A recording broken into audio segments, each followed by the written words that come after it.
Di awal film kita diperlihatkan dengan dua orang sniper yang sedang menjalankan suatu misi. Dia adalah Bob Swagger dan rekannya yang bernama Donnie. Ternyata di sini mereka sedang melakukan misi perdamaian di suatu zona konflik di Ethiopia. Di sini mereka sudah stay di atas sebuah bukit dan sedang menunggu kendaraan pasukan pemberontak yang akan menuju kamp tentara Amerika.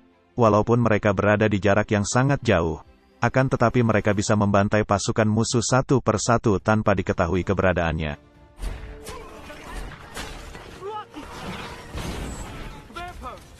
Dan keanehan pun terjadi, di mana pusat komando tiba-tiba mematikan komunikasi dengan Swagger.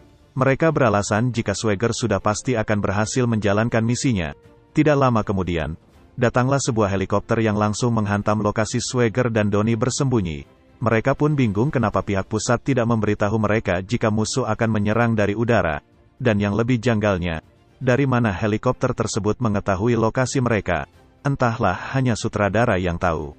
Atas penyerangan itu, membuat Donnie tertembak dan tewas. Melihat hal itu lantas membuat Swagger sangat sedih dan marah, mengingat Donnie adalah satu-satunya sahabat terbaiknya. Dengan amarah yang tinggi, Swagger pun mengambil senjatanya dan berhasil menembak helikopter tersebut.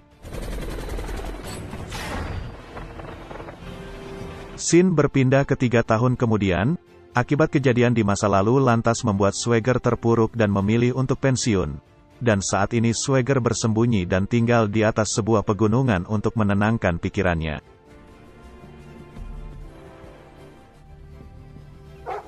Tidak lama kemudian datanglah tamu tak diundang, yaitu beberapa orang dari FBI. Dia adalah Kolonel Isaac Sobari bersama kedua anak buahnya. Di sini Pak Isaac berusaha meminta pertolongan dari Swagger untuk mau menjalankan sebuah misi, yaitu melindungi presiden dari seseorang yang berniat membunuh presiden di suatu pertemuan. Pak Isaac pun yakin dengan kemampuan Swagger yang hebat, pasti bisa mengatasi teror tersebut. Setelah berpikir cukup lama, akhirnya Swagger pun setuju untuk mengambil misi tersebut.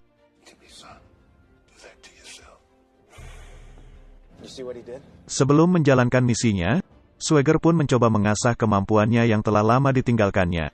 Dan hasilnya Swagger tetaplah Swagger. Ia masih terampil dan tetap tajam dalam menggunakan sniper.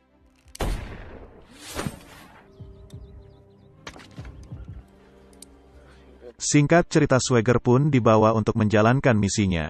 Setibanya di Amerika ia pun langsung melakukan survei 3 lokasi tempat yang diyakini akan dilalui oleh presiden, yaitu Maryland, Philadelphia dan Washington DC. Flight time of the bullet that would be completely static, obviously. Velocity corrections are easy. Scene berpindah ke 2 minggu kemudian. Benar saja, ternyata presiden akan melakukan kunjungan ke suatu daerah di Philadelphia. Sedangkan Swagger kini dibawa oleh Pak Isaac bersama puluhan anak buahnya ke suatu gedung kosong tempat persembunyian Swagger. Dari balik jendela, Swagger terus mengintai keramaian untuk melindungi presiden dari segala mara bahaya. Sedangkan dari tempat lain, ada seseorang yang sedang merancang sniper otomatis tepat ke arah presiden akan berpidato. Swagger pun memperkirakan jika mara bahaya sebentar lagi akan terjadi. Namun tiba-tiba seorang polisi di belakang Swagger menembaknya secara bertubi-tubi. Dan secara bersamaan seseorang pun menembakkan senjata otomatis sebelumnya. Beruntungnya tembakan tersebut meleset dan malah mengenai Uskup Agung Ethiopia. Seketika para warga pun berhamburan kabur menyelamatkan diri. Sedangkan Swagger kini ia menjatuhkan diri demi menghindari polisi yang menembakinya. Namun sayang, kejadian itu membuat Swagger tertembak 2 kali yaitu di bahu dan di pahanya. Dalam pelariannya, Swagger pun tersadar jika dirinya telah dijebak. Dan faktanya, ternyata sang polisi merupakan anggota yang terlibat menjebak Swagger. Terlihat di sini mereka sedang merancang, seolah-olah Swaggerlah sebagai pelaku utamanya. Mengetahui Swagger berhasil kabur, membuat Pak Isaac merasa geram dan menyuruh seluruh anak buahnya untuk memburu dan membunuh Swagger. Dalam keadaan pincang, Swagger kini berhasil meloloskan diri dari TKP dan bertemu dengan seorang agen FBI yang sedang patroli. Dia bernama Mick. Mick menodong dan berprasangka jika Swaggerlah pelakunya. Swagger pun menjelaskan jika bukan dirinya yang melakukan dan ia hanya dijebak. Swagger pun berhasil melumpuhkan dan merebut kendaraan Mick lalu kabur dari sana.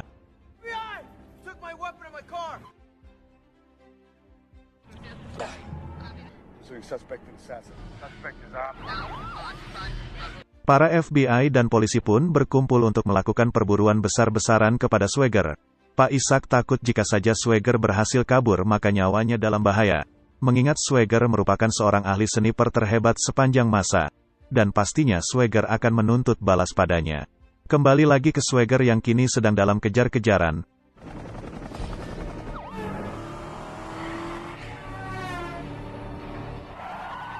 Tak ingin tertangkap lantas Swagger langsung menjatuhkan diri ke dalam lautan bersama mobilnya.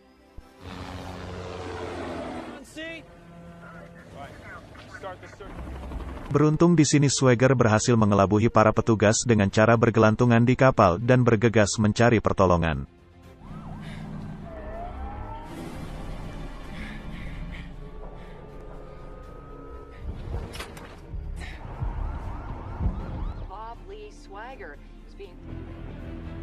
Swagger pun mendatangi rumah istri mantan temannya dulu yaitu Donnie. Dia bernama Sarah, tidak pakai Connor. Awalnya Sarah menolak kedatangan Swagger karena ia melihat berita di mana-mana yang menunjukkan jika ia melakukan tindakan kriminal besar, yaitu mencoba membunuh presiden. Swagger pun menjelaskan jika dirinya dijebak oleh seseorang. Sarah pun percaya dan langsung membantu mengobati bekas luka tembak di tubuhnya.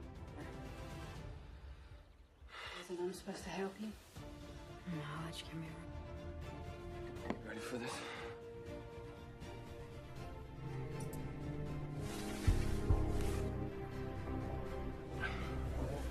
Scene berpindah ke salah satu anggota FBI yaitu Mick. Di sini Mick menyelidiki rekam jejak Swagger semasa menjadi militer dulu. Mick meyakini jika bukan Swagger pelakunya, mengingat jiwa nasionalisme Swagger terhadap negara sangatlah tinggi. Untuk membuktikannya, Mick pun mulai melakukan penyelidikan di tempat TKP. Namun sayang upayanya itu tidak membuahkan hasil apapun.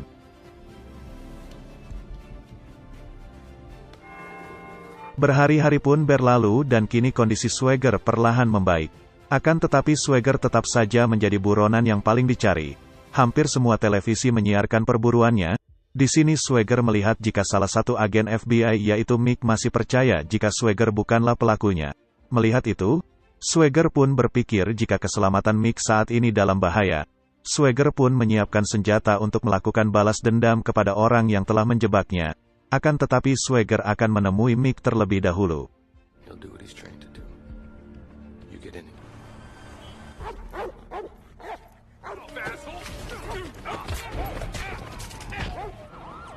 Melihat upaya Mick akan membahayakan, lantas para pelaku bergegas menculik dan menyekap Mick di suatu tempat.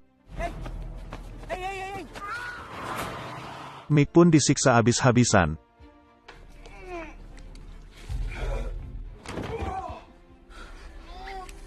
Pada saat Mick akan dieksekusi, tiba-tiba Swagger datang dan menolong Mick.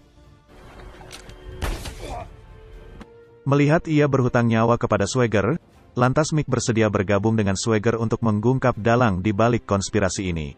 Pak Ishak yang mendengar jika Mick dan Swagger bergabung pun ketar-ketir. Dengan cepat ia pun membentuk rencana untuk memancing Swagger keluar dari persembunyiannya dan membunuhnya.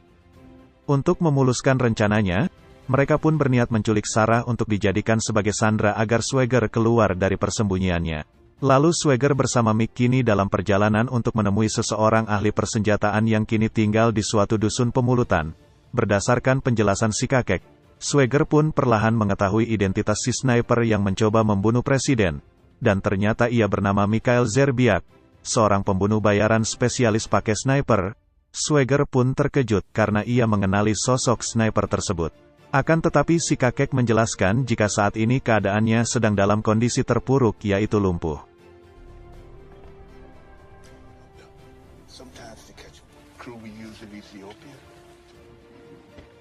Malam harinya, Sarah pun kedatangan tamu tak diundang, yaitu beberapa anak buah suruhan Pak Ishak untuk menculik dan menjadikan Sarah sebagai pancingan agar Swagger keluar dari persembunyiannya. Kembali lagi ke Swagger dan Mick. Kini Swagger berniat untuk melatih Mick dalam menggunakan sniper. Setelah itu, mereka pun bersiap untuk melakukan misi balas dendam. Pertama-tama mereka akan memburu Mikhail Zerbiak terlebih dahulu. Setelah menemukan lokasi Mikhail, Swagger pun bergegas menggerebeknya di suatu tempat di Philadelphia. Akan tetapi Swagger menyiapkan jebakan bom terlebih dahulu. Ia takut jika semua ini adalah jebakan untuk memancingnya keluar. Setelah usai, Swagger pun menerobos kediaman Mikhail. Sambil ditodong senjata, Mikhail pun menjelaskan jika dalang di balik semua ini adalah Pak Ishak dan Charles. Karena mereka takut jika semua kejahatan mereka akan bocor ke presiden. Maka dari itu mereka berniat membunuh presiden dengan cara menjadikan Swagger sebagai pelaku utamanya. Setelah menjelaskan semuanya, Mikhail pun bunuh diri dengan cara menembakkan senjata ke kepalanya sendiri. Beruntung, semua percakapan Mikhail telah ia rekam untuk sebagai bukti. Tidak lama kemudian datanglah puluhan pasukan Pak Ishak yang menyerang untuk membunuh Swagger. Akan tetapi mereka malah terkena jebakan bom yang disiapkan oleh Swagger sebelumnya. Dan pertempuran epik pun terjadi, di mana Swagger dan Mick berhasil membantai pasukan Pak Ishak satu persatu.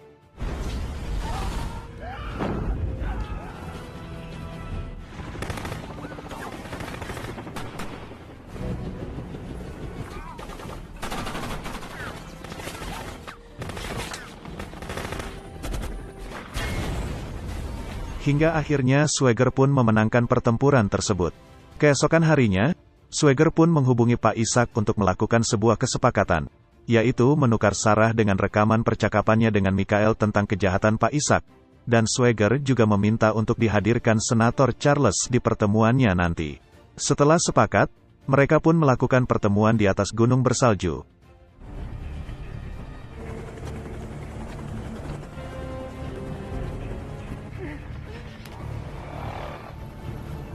Tidak lama kemudian, datanglah seseorang yang menenteng sniper ke arah mereka. Mereka pun berpikir jika orang tersebut adalah Swagger. Dengan cepat para sniper bayaran Pak Ishak menembak orang tersebut tepat di jantungnya. Dan faktanya, kelicikan mereka telah terbaca oleh Swagger. Dengan cepat Swagger membunuh semua sniper bayaran Pak Ishak tanpa bersisa.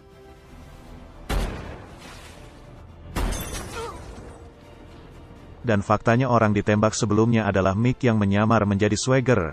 Dan ia juga telah memakai rompi pelindung baja. Dengan rasa ketakutan mereka pun menodong Sarah menggunakan pistol. Dengan percaya diri Swagger membidik dan menembak tangan anak buah Pak Ishak sampai hancur. Setelah itu Swagger pun keluar dan mendekati mereka.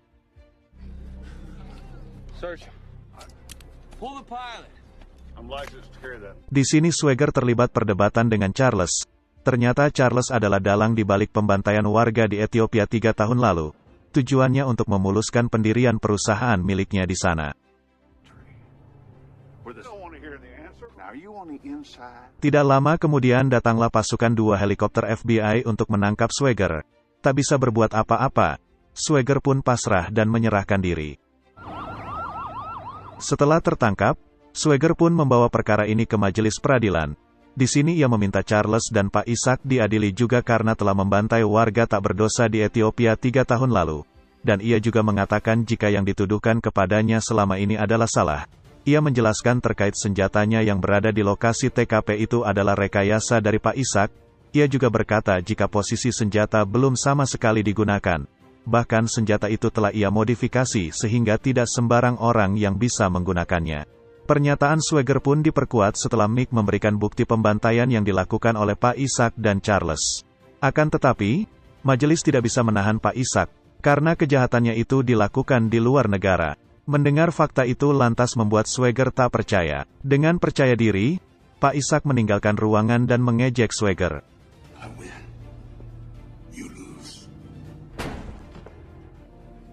Akan tetapi, jaksa mempercayai Swagger dan melepaskannya dari segala tuduhan. Malam harinya, Charles bersama Pak Ishak sedang berpesta di sebuah rumah untuk merayakan kemenangan mereka. Tiba-tiba, salah satu anak buah mereka terjatuh dari lantai atas dengan bekas tembakan di dadanya. Setelah Pak Ishak berdiri, tiba-tiba salah satu peluru menembus dadanya dan membuatnya tewas di tempat. Swagger pun memberondong tempat tersebut, hingga membuat Senator Charles beserta anak buahnya ketakutan bukan main.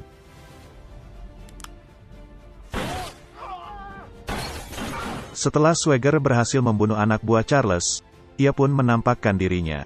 Dengan ketakutan, Charles pun memohon agar tidak dibunuh. Tanpa belas kasihan, ia pun mengantar Charles ke alam baka. Sebelum pergi dari TKP ia pun membuka selang gas. Setibanya di luar, rumah tersebut pun hancur meledak.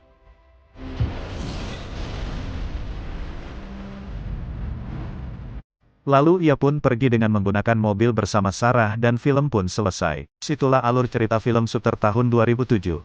Mohon maaf jika terdapat banyak kekurangan di video ini.